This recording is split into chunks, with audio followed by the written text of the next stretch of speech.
Aujourd'hui, on se retrouve dans une nouvelle vidéo et comme tu as pu le voir dans le titre, je vais te parler d'hypersensibilité. Donc c'est un terme qu'on voit et revoit partout. Vraiment, c'est même un terme à la mode. Et moi aujourd'hui, je vais t'en parler de mon point de vue. Je vais te parler de ce que j'en pense, je vais te parler de mon cas, moi, du coup, enfin, ma façon de vivre l'hypersensibilité, ce qu'on appelle aujourd'hui l'hypersensibilité. Et voilà, donc peut-être que toi, ça va pouvoir te permettre d'être conscient ou consciente de certaines choses. Je voulais aussi transmettre un message aussi et tu verras lequel. Et puis voilà, donc on va vraiment commencer par ça. Je vais te parler des manifestations, j'allais dire symptômes, ce ne sont pas des symptômes, des manifestations de l'hypersensibilité chez moi, parce que je peux parler que de mon cas personnel, celui que je connais. N'hésite pas à me dire en commentaire si toi aussi tu as ce genre, même genre de manifestation, ce genre de, ouais, j'allais dire de sensibilité, mais non, vraiment ces manifestations là, si tu te reconnais un petit peu là-dedans. Et puis de toute manière, on a chacun notre sensibilité, c'est propre à nous. Ça, j'allais dire, c'est très subjectif.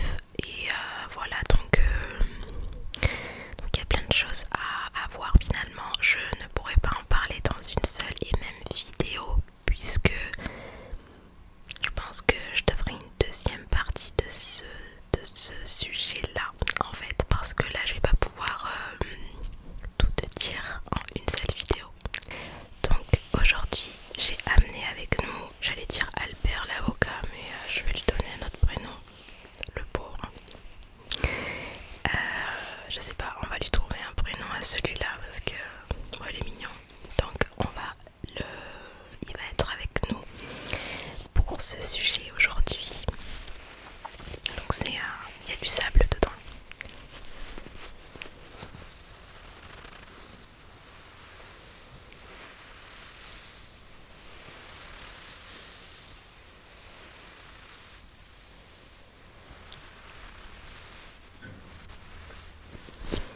On pourrait presque se croire à la plage en fait. Donc voilà, on va commencer la vidéo tout de suite. Alors pour te parler un petit peu d'hypersensibilité, sache que c'est vraiment un terme qui ne me plaît pas du tout à moi. Très sincèrement, dès qu'il y a un terme qui est beaucoup trop évoqué, qui est beaucoup trop évoqué tout simplement, et bien dès que ça devient à la mode comme ça me plaît plus en fait. Et on peut donc utiliser ce mot à tort et à travers, bien que on peut aussi expliquer le fait qu'il y ait de plus en plus de personnes dites hypersensibles parce qu'elles se sont découvertes tout simplement, et puisqu'avant on n'en parlait pas, on en parlait beaucoup moins.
la vie tout simplement.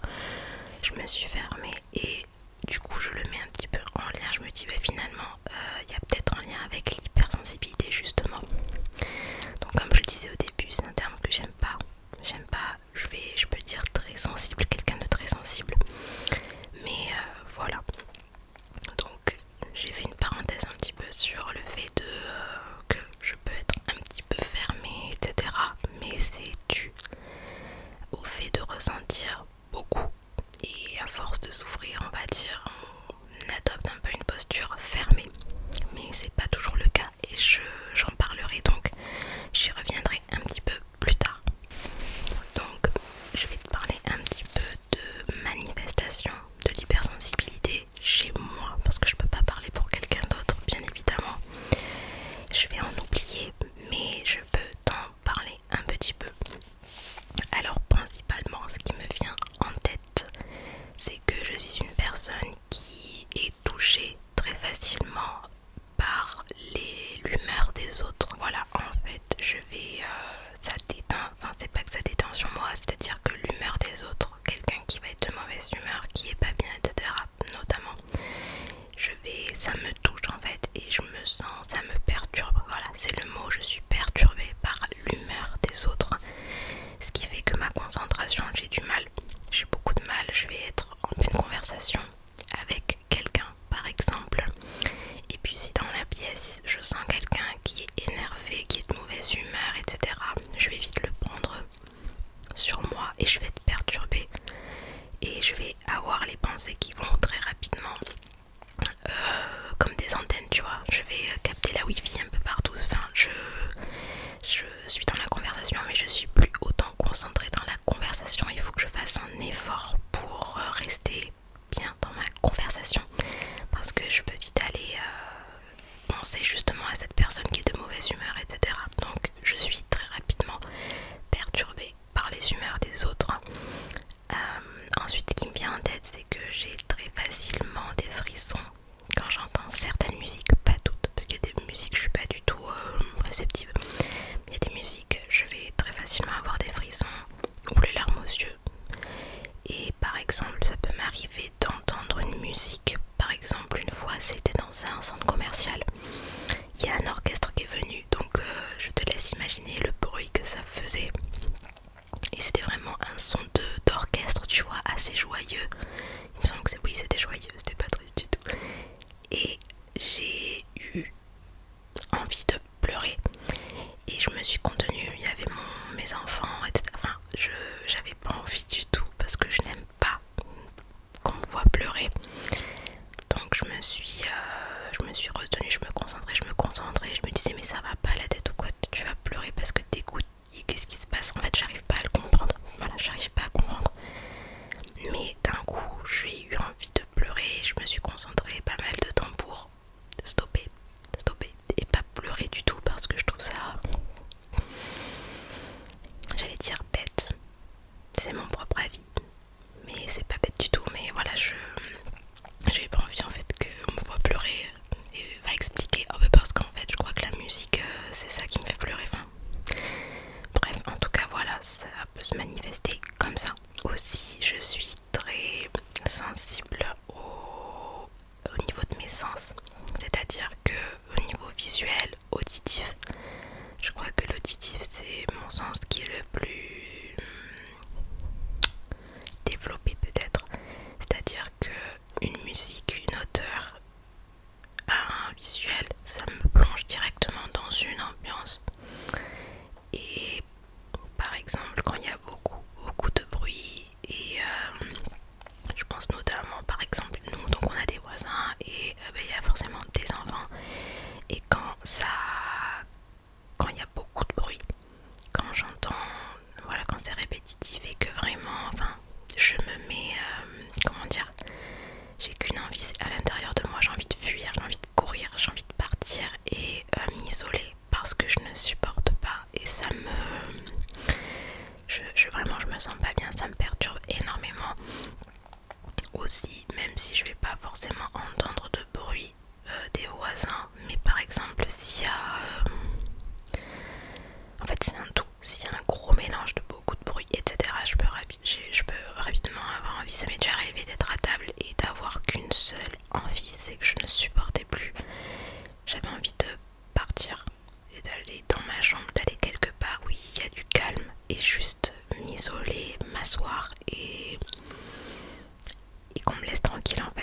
ça m'est déjà arrivé plusieurs fois de me sentir comme ça, comme si j'allais exploser de l'intérieur et qu'il fallait que je parte en fait, que je supportais plus tous ces stimuli environnementaux.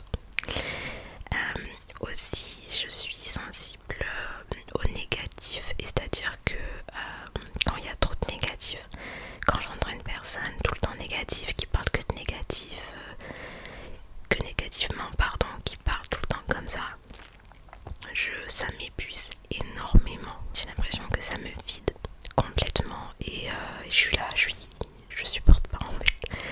Donc ouais, c'est compliqué quand il y a trop de discours comme ça, d'énergie négative.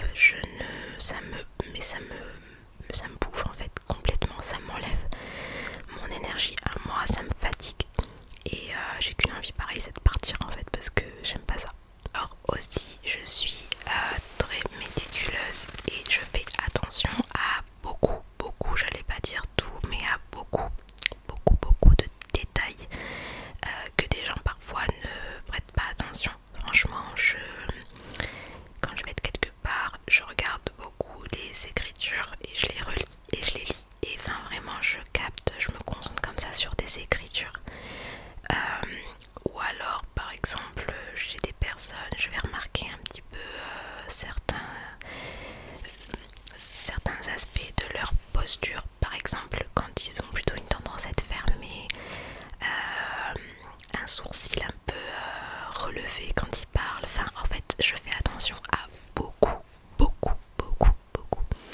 de détails et des choses que les gens ne prêtent même pas attention en fait, mais moi je fais attention à beaucoup de choses, beaucoup de choses, et c'est pas volontaire, c'est que c'est automatique. C'est automatique, je fais ça directement sans le vouloir en fait, si tu veux. Donc voilà, après effectivement j'ai besoin de m'isoler quand même, parce qu'il y a beaucoup de choses qui me fatiguent. Les troubles anxieux, je suis une personne très anxieuse en fait, avec des troubles anxieux tout simplement. Et voilà, donc ça je peux pas forcément l'expliquer, mais je suis très anxieuse en fait sur beaucoup de choses. J'ai tendance à imaginer aussi des scénarios catastrophes. Enfin bon, ça c'est par rapport à l'anxiété, mais voilà. Après j'ai l'impression de, comment dire, des fois d'avoir des intuitions sur des personnes. Après je peux me tromper et aussi surinterpréter certaines choses, mais voilà. Ensuite je suis en train de repenser à quelque chose, c'est par rapport à mes sens.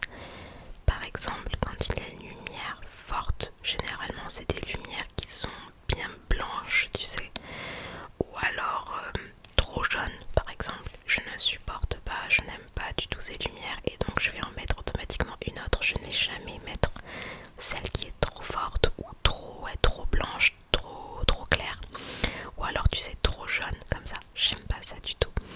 Donc ça je fais ça.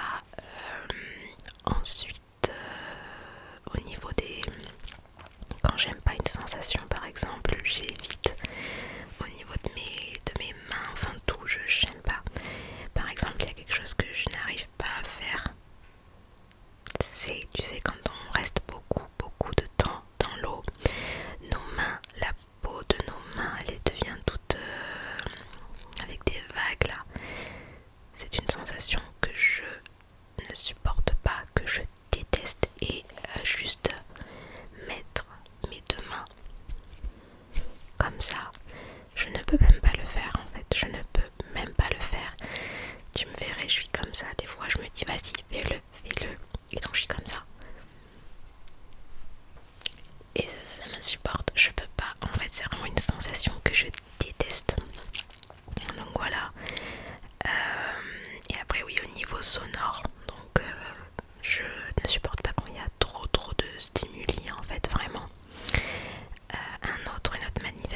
je ne veux pas avoir de remords aussi. Enfin voilà, c'est très long. Voilà, c'est très long. Et encore que je me suis beaucoup améliorée sur l'indécision. Mais voilà, je suis très très hésitante. Et voilà, et donc, et aussi l'anxiété. Donc je pense que pour cette vidéo, voilà, je t'en ai un petit peu dit sur... je t'ai un petit peu parlé des manifestations chez moi, de l'hypersensibilité. J'avais aussi envie de transmettre un message dans cette vidéo. Décidément, lui, j'ai du mal, tu vois, à parler et à l'utiliser. J'avais envie de transmettre un message aussi dans cette vidéo, c'est de te dire que, par exemple, si tu vois quelqu'un qui te semble que tu ne connais pas, qui te semble fermé, qui a une posture fermée, qui ne semble pas très bien aussi parfois, ou qui prend ses distances, qui ne semble pas vouloir s'attacher, etc. Ne pense pas, vraiment, ne pense pas que cette personne elle est déshumanisée, que cette personne n'a pas de cœur, comme j'ai déjà pu entendre, que cette personne, voilà. Non, ça peut peut-être vouloir dire que c'est une personne qui est très sensible, ça peut peut-être vouloir dire que cette personne elle a souffert et qu'elle est arrivée à un moment où eh bien voilà, elle se protège en fait de toutes les choses qui peuvent lui faire du mal, et à force elle s'est construit une espèce de protection très dure, ce qui fait que c'est très compliqué de rentrer à l'intérieur de cette personne et qu'elle adopte comme ça cette posture fermée. Mais ne pense jamais que c'est une personne qui est forcément qui n'a pas de cœur, etc., etc., parce que c'est pas forcément la vérité. Et je pense que pour très peu de cas c'est la vérité. Donc vraiment voilà, ça peut vouloir dire tout le contraire justement, que tu as en face de toi une personne très sensible. Voilà, donc j'espère que cette petite vidéo t'aura plu. Je pense faire une deuxième